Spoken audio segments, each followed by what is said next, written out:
Let's move over to the co-main event. Women's strawweight title on the line as Zhang Weili defends her title against Amanda Lemos. Amanda Lemos is a plus 250 betting underdog. The champion is minus 320. Weili 9,200 on DK, 7,000 on for Lemos on DraftKings. You know, one of the things about Amanda Lemos, like I didn't realize this till the other day, she's 36 years old. I mean, this is, you know, when we talk about women's mixed martial arts, I mean, you know, yes, there's some outliers out there. You know, you think of someone like a Holly Holm, you know, someone like a Chris Cyborg, but generally speaking, we don't see it here. And, you know, I look at Amanda Lemos, and I think one of my concerns about her in this matchup, Pete, is there are times, especially early on in fights, kind of like 𝗕𝗏𝗴𝗵𝗁, where she is a very slow starter with not a lot of volume.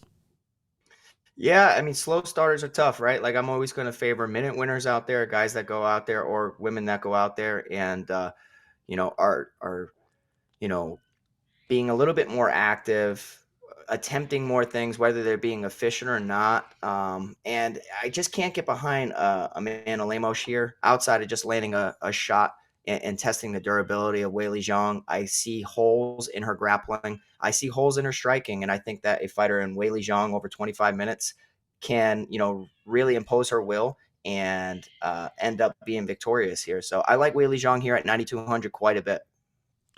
Yeah, I like Weili as well, and I think it's, I mean, and you bring up great points. I mean, she might be able to catch Weili with a strike, but, you know, to me, and I was talking about this on my podcast earlier this week, and by the way, if you didn't check my podcast out, I appreciate you hit over the MMA Report podcast. I just got some interesting text messages last night about some things I said on the podcast, but to me, it's when you look at Amanda Lemos and the resume, that to me is the thing that really sticks out to me is like, it's not a great strength of schedule when you talk about her victories inside the UFC. And I mean, yes, she could catch her, but for some reason, and I mentioned this prop bet, I'll pull up what the line was here.